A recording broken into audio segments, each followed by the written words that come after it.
Hari ini saya pertama-tama ingin mengucapkan selamat ulang tahun buat New Covenant Church. Sudah 9 tahun, saudara ya. Tuhan menyertai perjalanan kita semua dalam pengenalan kita akan Dia.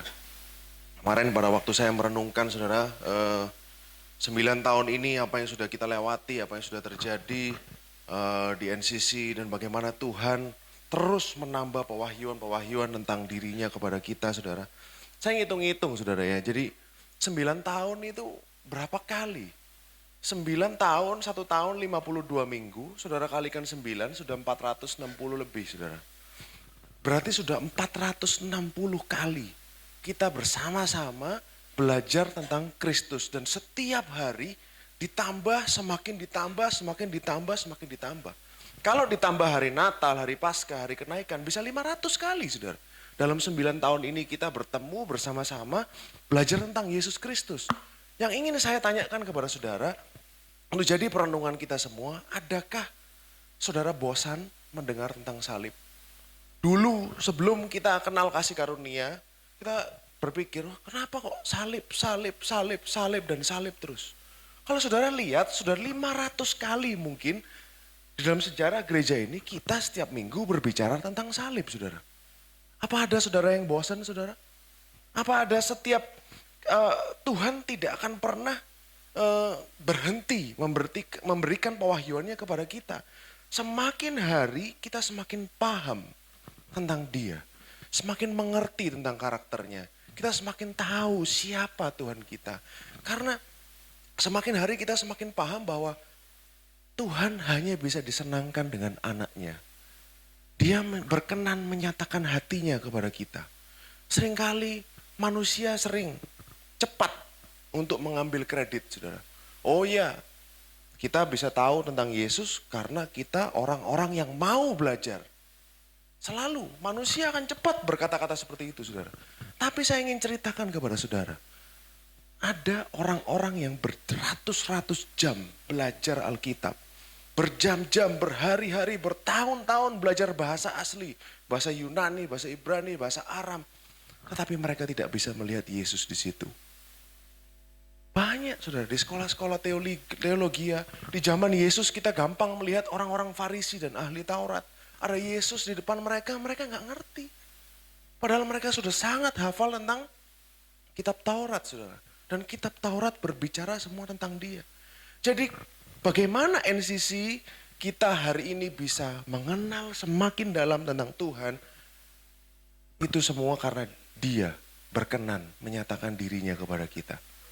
Dia berkenan menyatakan esensi dan pribadinya, kebaikannya yang dinyatakan terpersonifikasi dalam pribadi Kristus. Cuman itu, saudara. Cuman karena Dia baik, kita bisa mengenal Dia, itu semua kasih karunia-Nya. Tidak ada usaha manusia, tidak ada kebaikan manusia, tidak ada. Nol, saudara. Kita semua nol. Nah, saudara, kita bersyukur ya, saudara, semakin hari Tuhan semakin tambah-tambahkan kepada kita, dan saya yakin tidak akan pernah habis. Sampai akhir zaman, sampai Tuhan Yesus datang lagi, tidak akan pernah habis, saudara. Karena Dia adalah air hidup. Dia terus mengalir. Dia terus mengalir, dan mengalir, saudara. Pernah, saudara, saya berpikir, oh, kalau saya dapat suatu pewahyuan dari Tuhan, lalu saya nggak share dulu ke gereja. Saya hemat dulu untuk minggu depan. Terus lalu ada suara dalam hati saya berpikir, ngapain kamu nggak share? Apapun yang Tuhan kasih dalam hatimu untuk dibagikan, itu adalah punya jemaat. Minggu depan giliran khotbah lagi, Tuhan akan kasih sesuatu yang baru. Dia nggak akan pernah habis, saudara. Di kita seumur hidup kita nggak akan pernah selesai belajar tentang Dia. Amin, saudara. Nah, hari ini, saudara, selain hari ulang tahun NCC, kita juga merayakan hari Pentakosta, saudara, yang adalah hari pencurahan Roh Kudus. Nah, hari Pentakosta bagi orang Kristen itu dirayakan 50 hari dari hari Resurrection Sunday, hari Minggu. Tetapi kalau bagi orang Yahudi itu dirayakan 50 hari dari hari pertama Paskah. Kapan hari pertama Paskah orang Yahudi? Jumat Agung bagi kita. Jadi menurut orang Yahudi itu harusnya 50 hari dari Jumat Agung. Itu yang benar, saudara. Nah, tapi doesn't matter. Kita baca saja, saudara, ayatnya supaya kita semakin paham. Saya ingin ajak saudara untuk lihat Pentakosta ini dari perspektif yang berbeda. Kisah Para Rasul 2 ayat 1 sampai 13. Ketika tiba hari Pentakosta, semua orang percaya berkumpul di suatu tempat. 2. Tiba-tiba turunlah dari langit suatu bunyi seperti tiupan angin keras yang memenuhi seluruh rumah di mana mereka duduk. Dan tampaklah kepada mereka lidah-lidah seperti nyala api yang bertebaran dan hinggap pada mereka masing-masing. Maka penuhlah mereka dengan Roh Kudus, lalu mereka mulai berkata-kata dalam bahasa-bahasa lain seperti yang diberikan oleh Roh itu kepada mereka untuk mengatakannya. 5. Waktu itu di Yerusalem diam orang-orang Yahudi yang saleh dari segala bangsa di bawah kolong langit. Jadi mereka sedang berkumpul di sana. Ayat 6. Ketika turun bunyi itu berkerumunlah orang banyak. Mereka bingung, saudara. Karena mereka masing-masing mendengar rasul-rasul itu berkata-kata dalam bahasa mereka sendiri. 7. Mereka semua tercengang-cengang dan heran lalu berkata, bukankah mereka semua yang berkata-kata itu orang Galilea? Orang Galilea ini dianggap sebagai orang desa, saudara ya. Jadi Galilea, Yudea, Samaria. Nah, Galilea ini yang ibaratnya kurang berpendidikan. Ayat 8. Bagaimana mungkin kita masing-masing mendengar mereka berkata-kata dalam bahasa kita sendiri? Perhatikan, saudara ya. Yaitu bahasa yang kita pakai di mana? Di negeri asal kita. Nanti akan saya jelaskan. 9. Kita orang Partia, Media, Elam, penduduk Mesopotamia, Yudea, Kapadokia, Pontus, dan Asia. 10. Frigia, Pamfilia, Mesir, dan daerah-daerah Libya yang berdekatan dengan Kirene, pendatang dari Roma. 11. Baik orang Yahudi maupun penganut agama Yahudi, orang Kreta, orang Arab, kita mendengar mereka berkata-kata dalam bahasa kita sendiri tentang perbuatan-perbuatan besar yang dilakukan Elohim. 12. Mereka semuanya tercengang-cengang dan sangat termangu-mangu sambil berkata seorang kepada yang lain, apa artinya ini? 13. Tetapi orang lain menyindir, mereka sedang mabuk oleh anggur manis. Saudara, sampai di sini saya ingin ceritakan dulu backgroundnya, saudara ya. Jadi apa sih sebenarnya yang sedang terjadi pada waktu itu? Tadi kan saya katakan Pentakosta itu 50 hari dari hari pertama Paskah. Jadi kenapa saudara 50 itu Pentakosta atau Shavuot dalam bahasa Ibraninya itu Feast of Weeks. Jadi hari raya, hari ke-50 dari apa? Dari Paskah, saudara. Nah, orang agama Yahudi ada 3 kali dalam setahun mereka harus pulang ke Yerusalem. Dimanapun mereka berada. Zaman dulu, saudara ya. Dimanapun mereka berada 3 kali sehari setiap laki-laki harus pulang ke Yerusalem. Dalam setahun 3 kali. Dalam setahun 3 kali harus pulang ke Yerusalem. Yang pertama pada saat Paskah, yang kedua pada saat Shavuot, yang ketiga pada saat Sukot. Jadi mereka harus pulang ke sana. Nah, pada saat, kalau saudara ingat dulu pembahasan pada waktu Resurrection Sunday dengan Pastor Lily sempat cerita tentang Hari Raya Buah Sulung. Apa sih Hari Raya Buah Sulung, saudara? Itu adalah ucapan syukur merayakan panen jelai. Barley. Karena barley atau jelai adalah tanaman pertama yang dipanen setelah musim dingin. Itu barley, harvest. Jadi jelai, mereka merayakan panen jelai, ucapan syukur. Itu hari raya buah sulung. Lalu pada waktu hari raya Shavuot atau Pentakosta ini mereka merayakan panen gandum, saudara. Jadi mereka datang mengucap syukur atas panen gandum di tahun itu. Lalu nanti pada Sukot mereka akan merayakan panen yang lain-lain seperti delima, ara, dan lain-lain, zaitun, semuanya itu di Sukot, saudara. Itu festival musim gugur. Jadi kalau buah sulung itu musim semi, habis musim dingin, lalu Shavuot ini musim panas, lalu yang Sukot ini musim gugur, saudara. Jadi itu semua adalah harvest festival. Makanya pada waktu itu orang-orang Yahudi dari seluruh dunia datang ke Yerusalem, saudara. Mereka mau mengucap syukur atas panen. Dan bagi agama Yahudi, hari raya Shavuot ini mungkin saudara, saya pernah bagikan di sini, saudara pernah dengar, bertepatan dengan hari di mana hukum Taurat diberikan di Gunung Sinai. Jadi setelah bangsa Israel keluar dari perbudakan di Mesir pada waktu Paskah, mereka sampai di Gunung Sinai, Taurat diberikan itu pada hari raya Pentakosta. Saudara pasti sudah dengar cerita ini saudara, bahwa pada waktu yang mengkontraskan antara peristiwa hukum Taurat diberikan di Gunung Sinai dan Roh Kudus dicurahkan di Gunung Sion, yaitu Yerusalem. Saudara pasti sudah dengar, ini mengkontraskan antara perjanjian lama dan perjanjian baru. Di mana pada saat di Gunung Sinai 3.000 orang mati, setelah hukum Taurat diberikan 3.000 orang mati karena menyembah berhala lembu emas. Lalu pada saat di Gunung Sion 3.000 orang bertobat pada saat Roh Kudus dicurahkan. Jadi satu mati, satu hidup. Kontras antara law dan grace, kasih karunia dan hukum Taurat. Pasti saudara sudah dengar. Nah, saya ingin ajak saudara melihat dari perspektif yang lain hari ini. Saudara, apa yang terjadi di Gunung Sion? Jadi Gunung Sion itu pada waktu itu adalah seluruh Yerusalem. Itu disebut Gunung Sion, saudara ya. Jadi Mount Zion itu adalah seluruh Yerusalem. Nah, apa yang terjadi pada waktu itu, saudara? Sebenarnya adalah pemutarbalikan atau reversal, pemutaran atau diputarbalikkan dari peristiwa Menara Babel. Kalau saudara ingat apa yang terjadi di Kejadian pasal yang ke-11 ya. Kejadian pasal 11, pada waktu itu manusia membuat sebuah menara. Lalu Tuhan turun dan menyerakkan mereka, mengacaukan bahasanya. Kita baca bersama saudara, Kejadian 11 ayat 1 sampai 9. Adapun seluruh bumi satu bahasa. Seluruh bumi satu bahasa, satu logat. Ayat 2. Maka berangkatlah mereka ke sebelah timur menjumpai tanah datar di tanah Sinear. Nanti saya akan jelaskan detailnya saudara.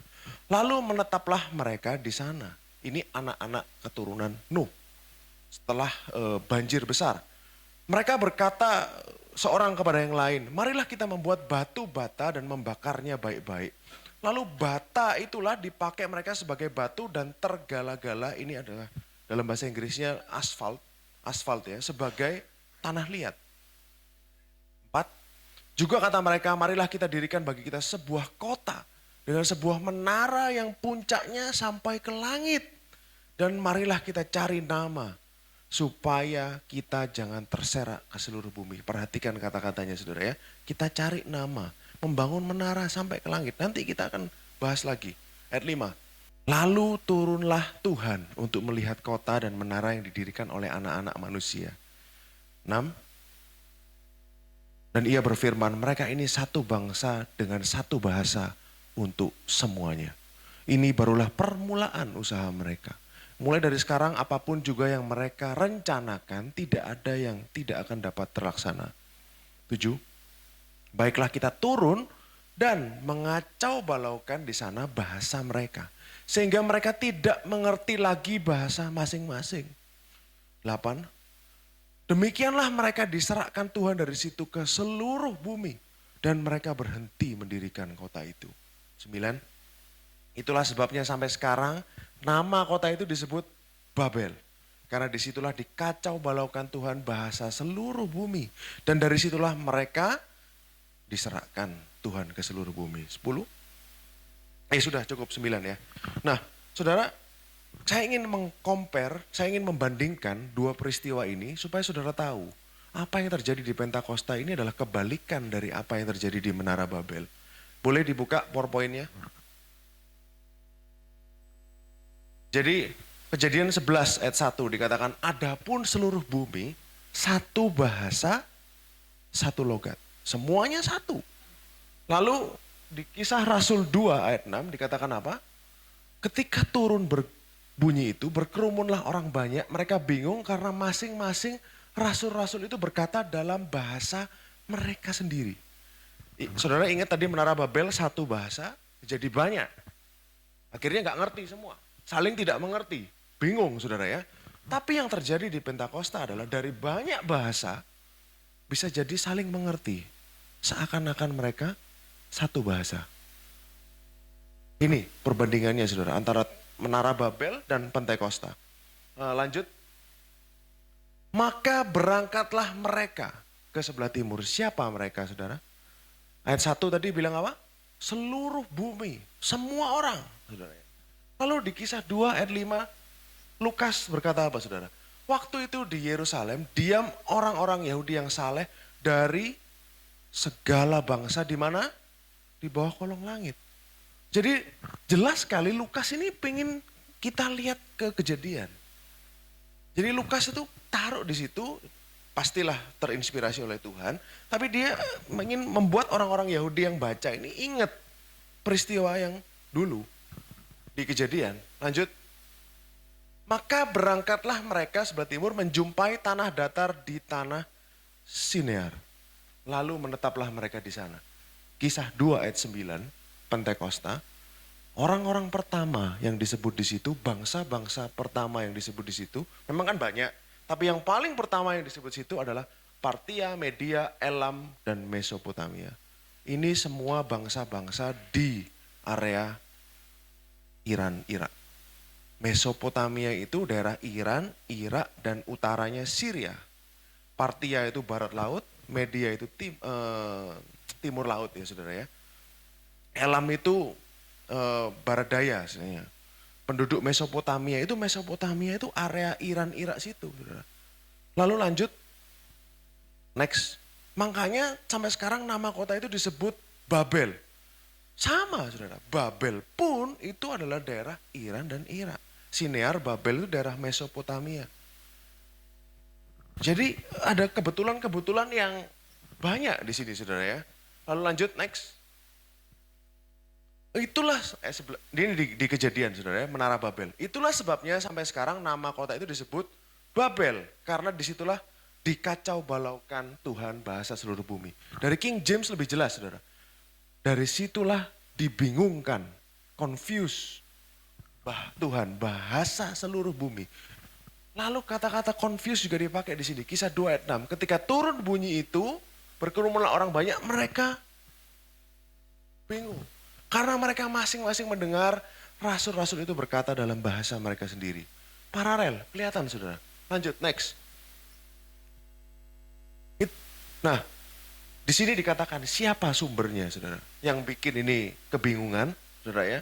Itulah sebabnya sampai sekarang kota itu disebut Babel karena di situ dikacau balaukan oleh siapa saudara? Tuhan sendiri. Di kisah 2 ayat 11. Mereka bilang apa saudara? Orang Yahudi, agama Yahudi, orang Kreta, orang Arab kita mendengar mereka berkata-kata dalam bahasa kita sendiri tentang perbuatan besar yang dilakukan siapa saudara? Tuhan. Jadi ini semua adalah karyanya Tuhan. Next. Nah ini saudara, kejadian 11 ayat 9. Itulah sebabnya sampai sekarang nama kota ini disebut Babel. Karena disitulah dikacaukan Tuhan bahasa seluruh bumi. Dan dari situlah mereka apa saudara? Diserahkan Tuhan ke seluruh bumi. Jadi mereka diserahkan Tuhan ke seluruh bumi. Di Pentakosta. Kisah 2 ayat 39. Ini di khotbahnya Petrus. Setelah orang-orang mereka terima Roh Kudus, mereka dengar bahasa mereka sendiri, lalu Petrus berkhotbah. Sebab bagi kamulah janji itu dan bagi anak-anakmu. Ini kepada orang yang datang di situ. Bagi orang yang masih jauh. Yaitu sebanyak yang akan apa saudara? Dipanggil. Jadi satu diserahkan, satu dipanggil. So, apa yang sedang Tuhan lakukan di sini saudara? Ini Tuhan ngapain? Jadi Menara Babel dia serahkan semua. Sekarang ini di perjanjian baru Roh Kudus dicurahkan, Tuhan panggil semua. Dalam satu bahasa. Betapa ajaibnya yang terjadi. Saudara bayangin saudara ya. Tiba-tiba ngomong bahasa Indonesia, tiba-tiba satu ngomong bahasa lain. Gak ngerti semua. Jadi kacau balau semua. Itu yang terjadi di Menara Babel. Pada saat Pentakosta, semua ngomong bahasa-bahasa lain, tiba-tiba saling ngerti omongannya. Tiba-tiba mereka mendengar apa yang dikatakan rasul-rasul, mereka paham. Seakan-akan itu dalam bahasa mereka sendiri. Ini ajaib karya Tuhan kita. Roh Kudus itu Tuhan yang tidak bisa dibatasi, saudara. Dia lebih daripada yang bisa kita pikirkan. Kuasanya begitu besar. Nah, Babel yang artinya kebingungan itu dibalik. Sehingga tidak ada lagi kebingungan, tapi understanding, pengertian. Dan pengertian tentang apa, saudara? Pengertian tentang apa? Kalau saudara lihat, Mereka tadi berbicara apa saudara? Perbuatan-perbuatan besar yang dilakukan oleh Tuhan. Apakah rasul-rasul pada waktu itu berkhotbah cerita tentang prestasi manusia? Tidak saudara. Mereka berbicara tentang perbuatannya dia. Semuanya God center, semuanya dari Tuhan, semuanya dari Tuhan. Bukan kebaikan manusia. Oh ya si A, si B baik. No saudara. Tapi semua berbicara tentang Tuhan. Inilah yang mesti kita pahami, kita pelajari. Bahwa semuanya fokusnya adalah dari dia. Kita nol saudara. Tugas kita hanyalah percaya menerima. Apa yang dia sudah lakukan buat saudara dan saya. Amin saudara. Nah ini unik saudara ya. Dalam bahasa Ibrani. Sebenarnya kata-kata Babel itu adalah transliterasi. Jadi itu terjemahan dari bahasa Akadia. Bahasanya orang-orang Mesopotamia. Jadi kan tadi oleh karena itu tempat itu disebut Babel. Nah itu kan seperti yang kita lihat. Tapi sebetulnya kata-kata Babel ini bukan berasal dari bahasa Ibrani asli. Tetapi itu saduran dari bahasa lain yang diterjemahkan dari bahasa Ibrani dan fonetiknya sama. Jadi kedengarannya mirip. Kata Ibraninya bingung itu bukan Babel saudara. Kata Ibraninya bingung itu balal. Jadi makanya karena mereka dibingungkan itu balal dalam bahasa Ibraninya. Beda dengan Babel. Orang Ibrani yang paham bahasa Ibrani pasti dia akan lihat. Ini lucu. Kok ada dua permainan kata-kata di sini. Mereka pasti akan berpikir ini maksudnya apa. Pasti ada message di sini. Kenapa kok kata Babel dari bahasa Akadia, dari bahasa orang-orang Mesopotamia dipakai. Bahasa aslinya Babel itu Babilia. Tebak artinya apa saudara? Babilia dalam bahasa Akadia itu artinya adalah gateway to God. Ini adalah gerbang menuju Tuhan. Jadi apa yang mereka lakukan? Babilia ini dia membangun sebuah cara untuk menuju kepada Tuhan. Berakhir dengan apa saudara? Kebingungan. Semua cara manusia untuk mencapai Tuhan akhirnya akan bingung. Berakhir dengan suatu kekacauan, kebingungan. Ini message-nya saudara. Dari Menara Babel ini. Kebingungannya dari siapa? Dari Tuhan sendiri saudara. Tuhan yang membuat mereka bingung, betul? Jadi usaha effort manusia dengan kesombongan, dengan arogansi, dengan kemampuan, dengan usaha manusia mencari Tuhan, menuju kepada Tuhan, meraih Tuhan, akan berakhir dalam kebingungan. Karena kebingungan itu memang dibuat Tuhan sendiri. Kenapa saudara? Why? Karena Tuhan mau semua kemuliaan hanya bagi Dia. Kemuliaan itu hanya bagi Yesus, hanya bagi Tuhan kita saudara. Ini makanya mereka membangun menara yang tinggi. Mereka mencapai Dia. Bukankah itu lambang dari agama, saudara? Simbolisme dari religion, usaha manusia untuk mendekat kepada Tuhan. Agama itu adalah usaha kita untuk mendekat kepada Dia. Tapi sebenarnya Tuhan bukan dengan cara itu Dia mau berhubungan dengan manusia. Dia mau Dia yang turun. Bukan kita yang naik. Tuhan mau Dia yang turun kepada kita. Menunjukkan kasih-Nya kepada kita, membangun sebuah hubungan dengan kita. Saya pernah ceritakan di sini bahwa Menara Babel ini adalah antitesis dari tangga Yakub. Kalau saudara pernah ingat ceritanya, Yakub di Betel dia bermimpi ada sebuah tangga, malaikat naik turun dari bumi ke surga. Ini adalah antitesis atau lawan dari Menara Babel. Yesus adalah tangga yang menghubungkan surga dan bumi itu saudara. Yesus Kristus itu tangganya. Dia yang datang ke sini untuk membangun jembatan antara surga dan bumi. Itu cara sistemnya Tuhan. Itulah master plan atau grand plan-nya Dia, rencananya Dia, blueprint-nya Dia adalah seperti itu. Bukan manusia dengan usahanya berusaha kepada Tuhan. Tuhan gak suka dengan effort manusia saudara. Karena manusia itu seperti yang saya katakan tadi, cepat sekali menjadi sombong. Sangat cepat menjadi sombong. Oh ya, kita dapat pewahyuan karena kita orang-orang yang mau belajar. Sudah sombong itu, saudara. Padahal kita dapat revelation tentang Yesus Kristus hanya karena dia mau berbelas kasihan kepada kita. Untuk membuka, ini loh tentang Yesus, ini loh tentang Yesus. Dibukakan terus, itu semua karena dia. Subtle, saudara. Ya, kita orang-orang yang mau belajar, itu subtle, tipis sekali, tapi itu sudah kesombongan. Jadi benar-benar manusia ini harus nol, benar-benar dinolkan. Kemuliaan itu harus untuk dia. Seperti yang Yohanes katakan, dia harus semakin besar, aku harus semakin kecil. Nah, kembali ke sini saudara ya, kembali ke sini.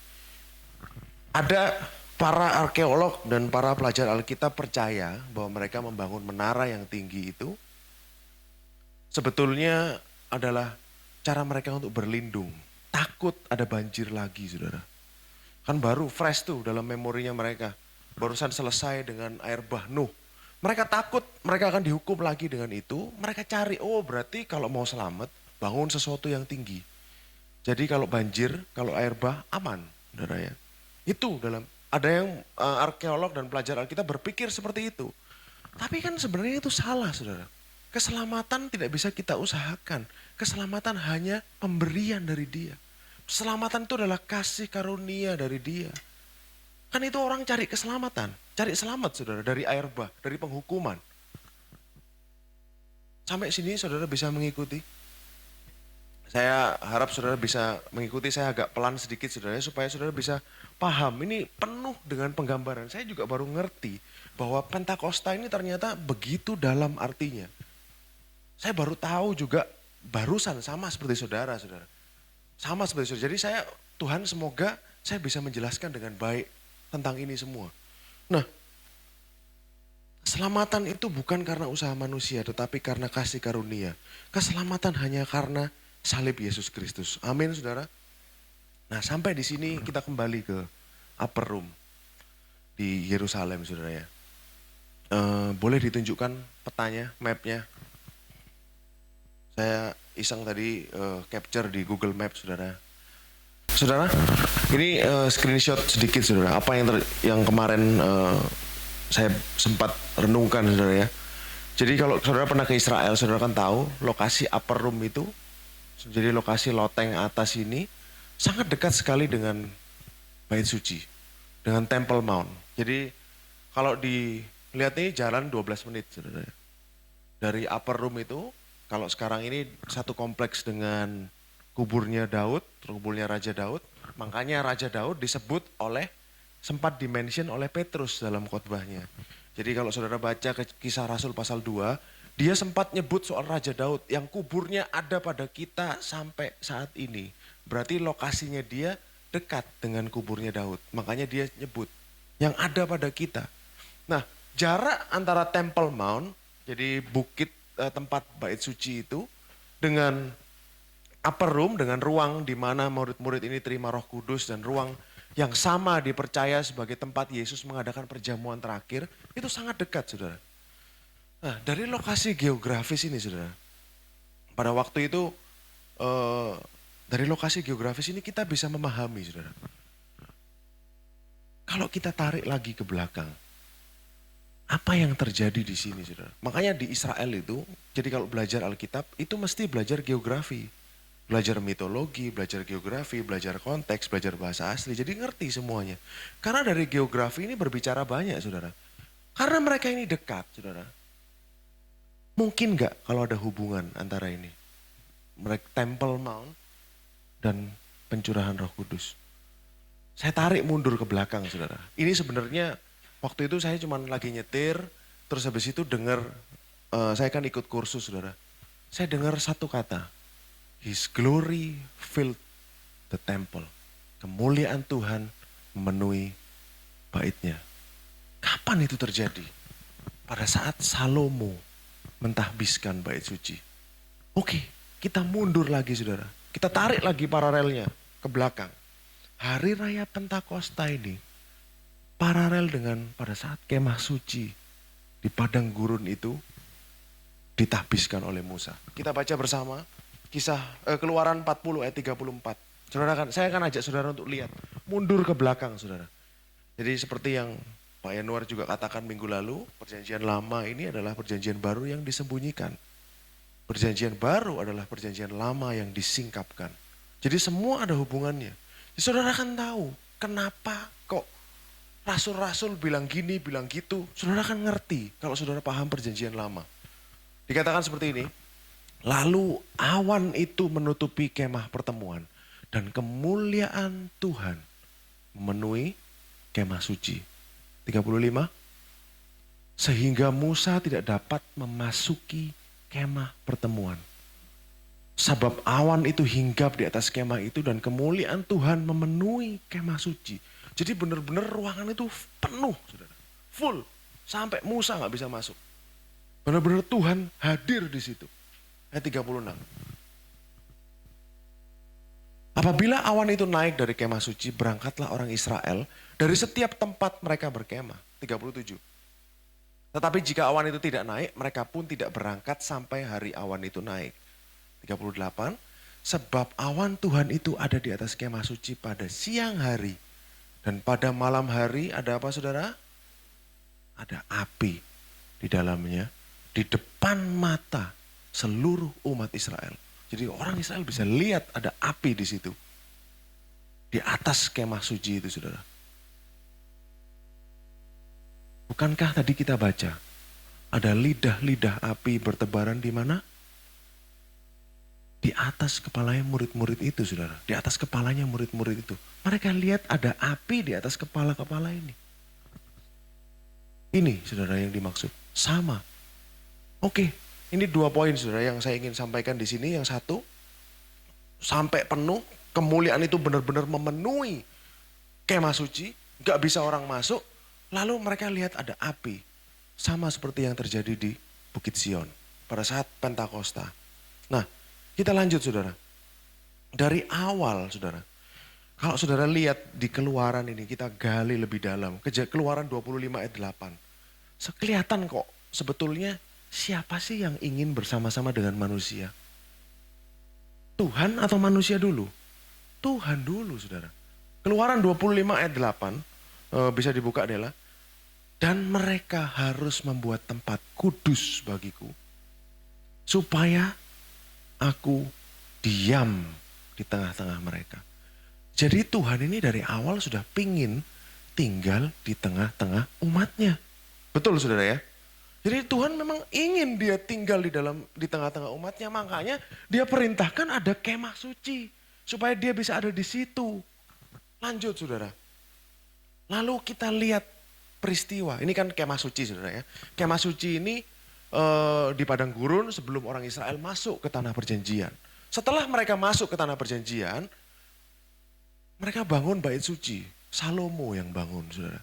Mereka bangun suatu tempat yang permanen. Di Yerusalem, di Temple Mount yang tadi kita lihat di Bukit Muria saudara. Dan tempat Abraham mengorbankan Ishak pada waktu itu. Dan di situ apa yang terjadi? 2 Tawarik 7 ayat 1 sampai 3. 2 Tawarik 7 ayat 1 sampai 3. Setelah Salomo mengakhiri doanya, jadi pada waktu dia meresmikan, mendedikasikan bait suci itu, apa yang terjadi saudara? Api pun turun dari langit. Ada api di situ. Memakan habis korban bakaran. Saudara bayangin ada api turun dari langit saudara. Ini yang terjadi pada waktu itu. Betapa dahsyatnya. Korban-korban sembelihan itu dan kemuliaan Tuhan apa saudara? Memenuhi rumah itu. Memenuhi lagi kata-kata fill, penuh, penuh, dan penuh. Dipakai terus. Ayat 2. Para imam tidak dapat masuk. Terjadi lagi saudara. Rumah Tuhan itu karena kemuliaan Tuhan memenuhi rumah Tuhan. 2 kali saudara disebutkan. 3. Ketika segenap orang Israel melihat api itu turun. Dan kemuliaan Tuhan meliputi rumah itu. Berlututan mereka di atas lantai dengan muka mereka sampai ke tanah. Lalu sujud menyembah dan menyanyikan syukur. Sebab ia baik bahwasanya untuk selama-lamanya kasih setianya. Saudara ingat gak apa yang terjadi tadi di Kisah 2 ayat 2 sampai 4? Boleh dibuka Kisah 2 ayat 2 sampai 4. Tiba-tiba turunlah dari langit suatu bunyi seperti tiupan angin keras yang memenuhi seluruh rumah di mana mereka duduk. Saya heran ya, gimana caranya angin bunyi seperti tiupan angin memenuhi rumah itu. Penuh, saudara. Saya masih mencari, masih berpikir, apa sih maksudnya? Apa yang terjadi pada waktu itu? Ayat 3. Tampaklah mereka lidah-lidah seperti nyala api yang bertebaran dan hinggap pada mereka masing-masing. Lanjut ayat 4. Maka penuhlah mereka dengan Roh Kudus. Penuh, kata-kata penuh dipakai lagi. Penuh dengan Roh Kudus, lalu mereka berkata-kata dalam bahasa lain seperti yang diberikan Roh itu. Jemaat NCC pasti sudah nangkep apa maksudnya ini. Paralelnya saudara pasti sudah mengerti. Siapa sebenarnya bait suci? Apa yang terjadi pada Pentakosta itu, saudara? Kita akan lihat lebih lanjut. Nah, kita akan lihat lebih lanjut di 1 Raja-Raja 8 ayat 27 sampai 30. Ini doanya Salomo pada waktu dia mentahbiskan bait suci. Nanti saya sarankan saudara setelah selesai khotbah ini baca doanya Salomo, saudara. Bagus, dengan pengertian yang baru saudara akan bisa melihat kebenaran-kebenaran yang baru dari doa Salomo. Nah, saya dikatakan gini, tetapi benarkah Elohim hendak diam di atas bumi? Dia ngomong sama Tuhan, Tuhan, benarkah kamu ini mau tinggal di atas bumi? Salomo bilang gitu, sesungguhnya langit, bahkan langit yang mengatasi langit, jadi langit di atas langit, tidak dapat memuat engkau, tidak dapat menampung engkau. Terlebih lagi rumah yang kudirikan ini. Dia bilang seperti itu. Saudara, kita tahu langit lebih besar dari bumi. Benar saudara ya? Langit di atas langit berarti dia lebih besar dari bumi. Itu aja gak muat nampung Tuhan. Bumi yang lebih kecil dari langit gak muat menampung Tuhan. Apalagi rumah yang kubangun. Salomo bilang gitu. Apalagi suatu kota. Suatu gedung bangunan kecil. Apa muat ini nampung Tuhan? Salomo. Nih saudara ingat doa ini. Nanti kita akan bawa lebih dalam tentang ini. Ayat 28. Maka berpalinglah kepada doa dan permohonan hambamu ini. Ya Yahweh Elohim. Dengarkanlah seruan dan doa yang hambamu panjatkan di hadapanmu pada hari ini. 29. Dengar. Saudara nanti akan temukan kata-kata hear, dengar. Itu dipakai terus sama Salomo. Kiranya matamu terbuka terhadap rumah ini, terhadap bait suci itu. Siang dan malam. Terhadap tempat yang kau katakan namaku akan tinggal di situ. Saudara ingat gak? Tadi ada kata-kata nama kita bahas di mana? Menara Babel. Menara Babel itu, mereka mau bangun Menara Babel untuk apa, saudara? Membuat nama, bagi siapa? Bagi manusia. Nama bagiku. Saudara bisa baca nanti Kejadian 11. Baca ulang, saudara. Nama. Mereka mau bikin tower itu, menara itu untuk nama buat dia. Tapi yang Tuhan mau adalah nama hanya bagi dia. Kemuliaan hanya bagi dia, saudara. Nama Tuhan akan tinggal di sana. Dengarkanlah doa yang hambamu panjatkan di tempat ini. Dengar Tuhan, dengar Tuhan. Saudara lanjut nanti baca. Dengar Tuhan, dengar Tuhan. Dia akan pakai kata dengar terus, saudara. Nah, bandingkan saudara dengan apa yang Petrus katakan. Jadi kalau setelah pentabisan bait suci, Salomo yang khotbah, Salomo yang berdoa. Kalau di Pentakosta, Petrus yang khotbah. Kisah 2 ayat 16 sampai 21. Kisah 2 ayat 16 sampai 21. Sorry saudara, banyak ayat. Tapi ini kita perlukan untuk ngerti maknanya apa sebenarnya. Dia waktu itu Rasul Petrus bahas tentang nubuat Yoel. Saudara baca ya, apa yang dinubuatkan oleh Yoel. Ini seorang nabi di Perjanjian Lama. Ayat 17. Akan terjadi pada hari-hari terakhir, demikianlah firman Elohim, bahwa aku akan mencurahkan rohku kemana?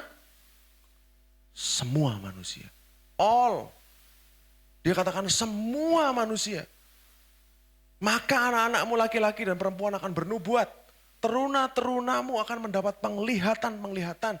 Dan orang-orangmu yang tua akan mendapat mimpi. 18. Juga ke atas hamba-hambaku laki-laki dan perempuan akan kucurahkan rohku pada hari-hari itu dan mereka akan bernubuat. Next. Dan aku akan mengadakan mujizat-mujizat di atas, di langit dan tanda-tanda di bawah, di bumi, darah dan api dan gumpalan-gumpalan asap. Matahari akan berubah menjadi gelap gulita, bulan akan menjadi darah sebelum datangnya hari Tuhan. Hari yang besar dan mulia itu. 21, barang siapa yang berseru kepada nama Tuhan akan diselamatkan. Saudara, kontrasnya saudara lihat ya saudara.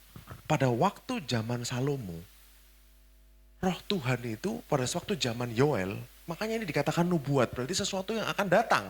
Karena Yoel itu sebelumnya Petrus, sebelumnya Yesus saudara. Nama hadirat Tuhan, roh Tuhan itu hanya terlokalisasi di satu tempat. Di mana? Ruang Maha Kudus di Bait Suci. Hadirat Tuhan selalu ada konstan di situ. Rohnya selalu ada konstan di situ.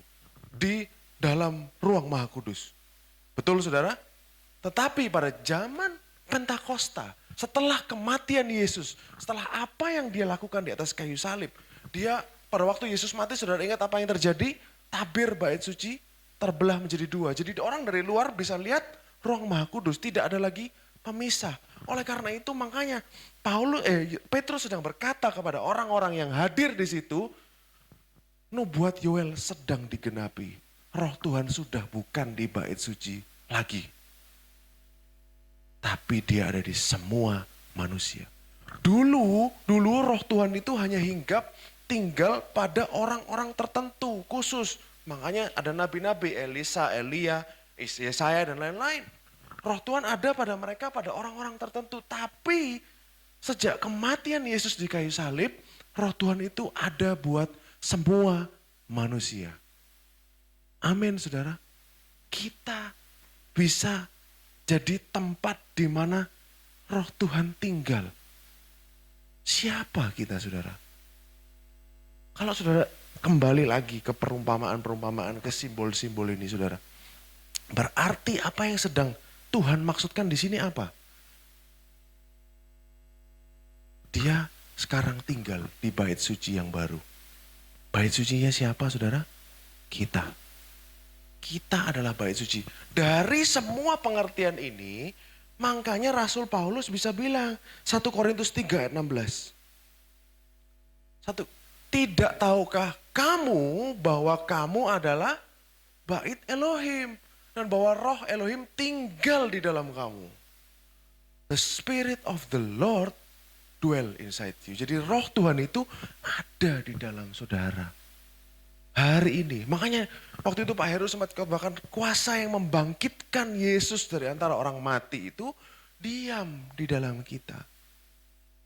Kalau saudara ngerti semuanya ini dari perjanjian lama, saudara kan paham kenapa Paulus bilang gini saudara.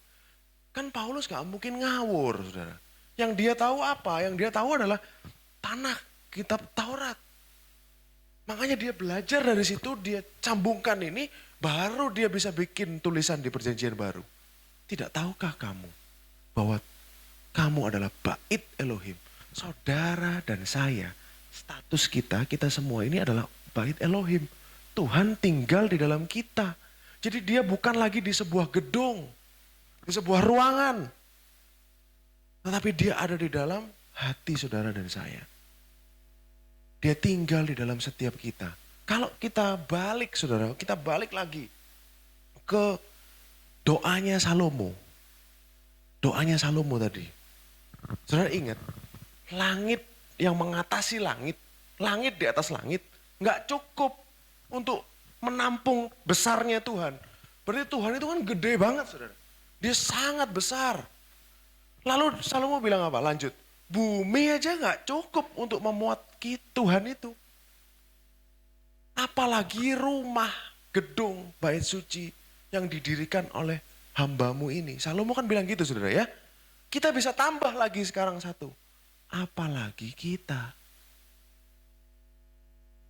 Kok bisa Tuhan yang begitu besar, langit aja gak cukup menampung dia, bisa tinggal di dalam saudara dan saya.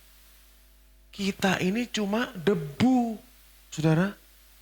Debu, manusia ini hanya debu. Orang Ibrani, orang Yahudi paham. Hebraismnya debu itu artinya apa? Debu itu artinya bisa mati. Makanya kita pada waktu di Taman Eden manusia, dia harus makan dari buah kehidupan. Supaya dia nggak mati.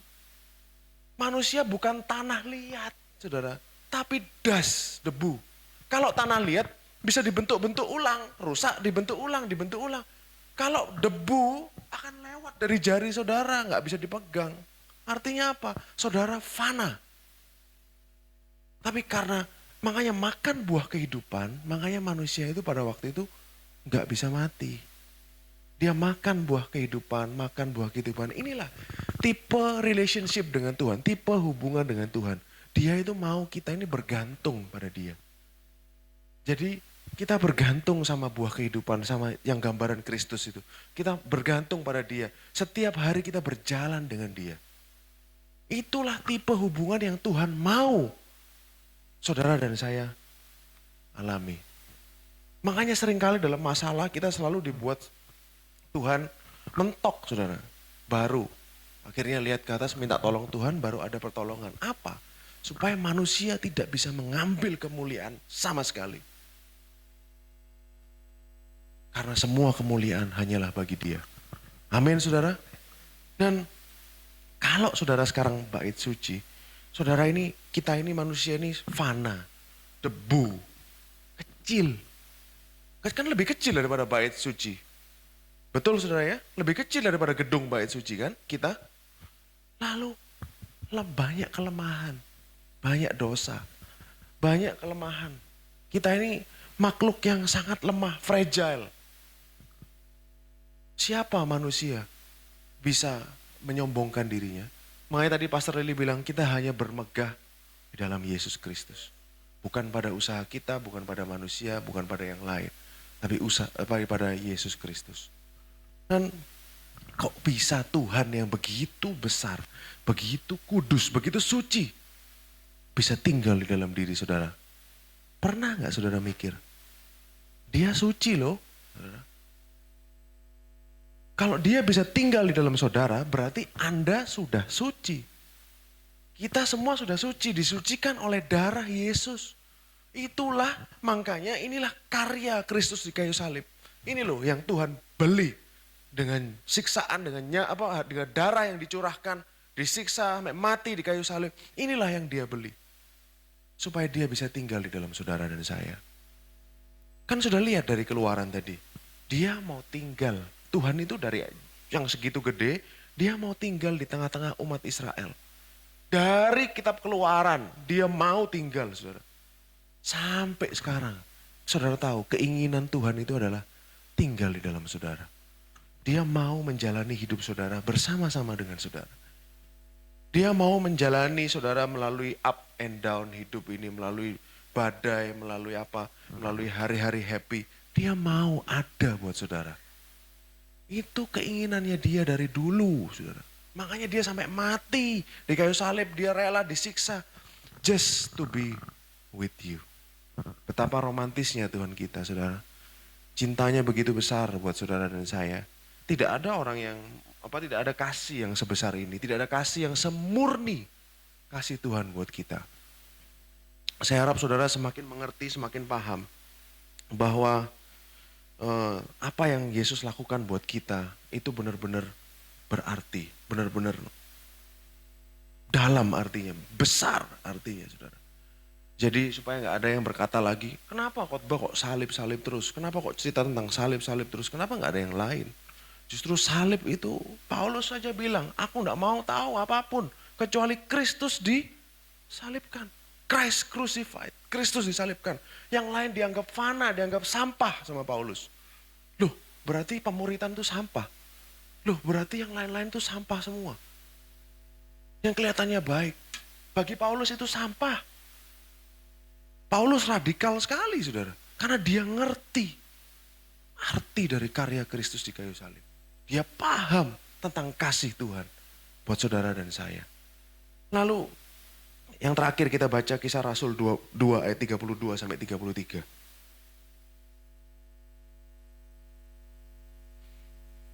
Kisah 2 ayat 32. Ini khotbahnya Petrus lanjutan, saudara. Dia kembali kepada Kristus. Yesus inilah yang dibangkitkan Elohim. Dan tentang hal itu kami semua adalah saksi. Berarti mereka lihat Yesus dibangkitkan. 33.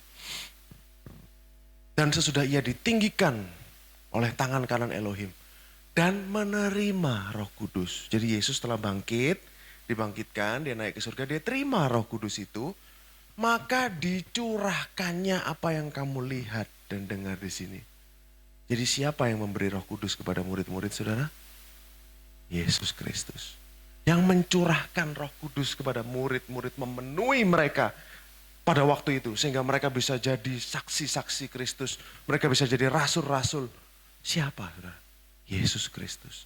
Semuanya dari Dia. Amin, saudara. Saya harap saudara semakin paham, semakin mengerti. Darah Yesus betul-betul sudah menyucikan saudara.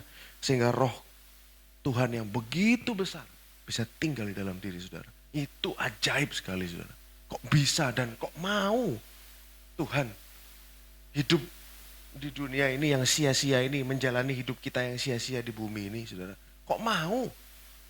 Pernah nggak saudara mikir, kok mau ya Tuhan ya ikut aku kerja setiap hari ya? Kok mau Tuhan ya menghadapi hari-hariku setiap hari? Apa Tuhan ini kurang kerjaan, saudara?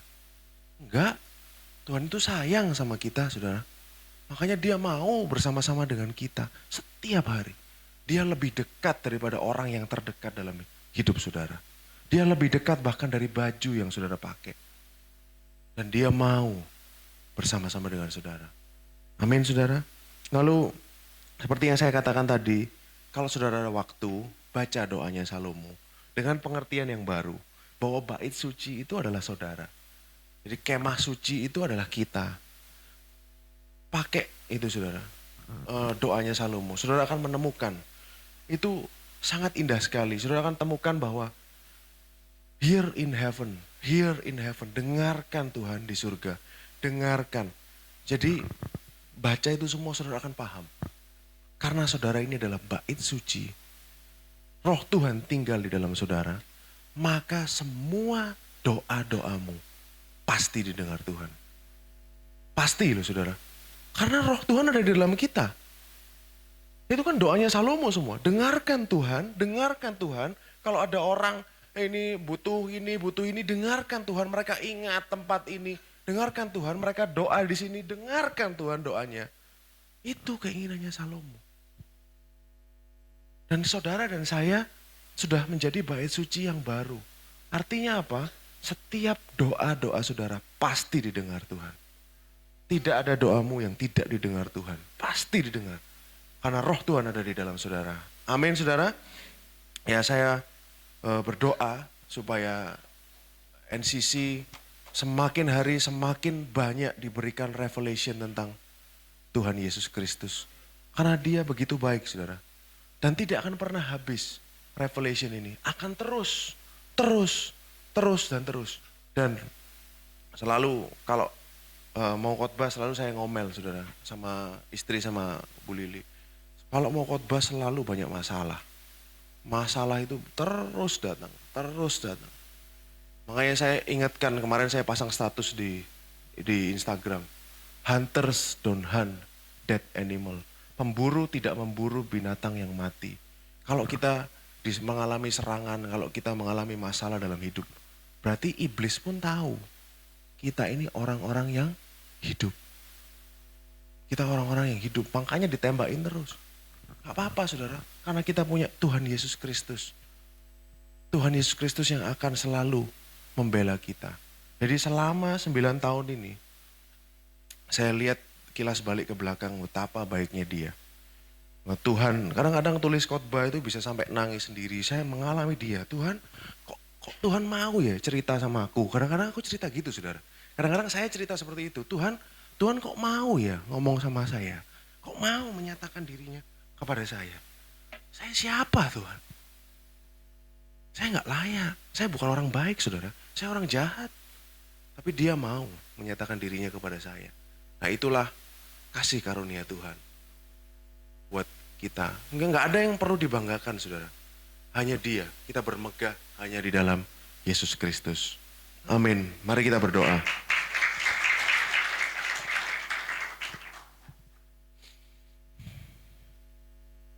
Terima kasih Tuhan atas revelation-Mu.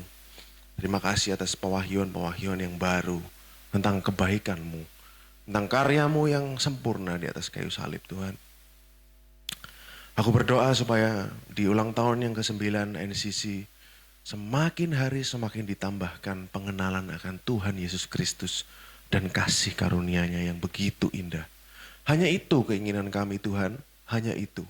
Karena kami tahu hanya Engkau yang satu-satunya yang sejati dalam hidup ini, hanya Engkau Tuhan. Dan kami mau berjalan dengan Engkau. Kami mau Engkau menuntun kami Tuhan. Dalam setiap hari dalam kehidupan kami. Melalui setiap masalah, setiap hari-hari yang bahagia, semua momen dalam hidup kami. Engkau selalu ada. Dan Engkau akan selalu ada sampai hari di mana Engkau menjemput kami nanti.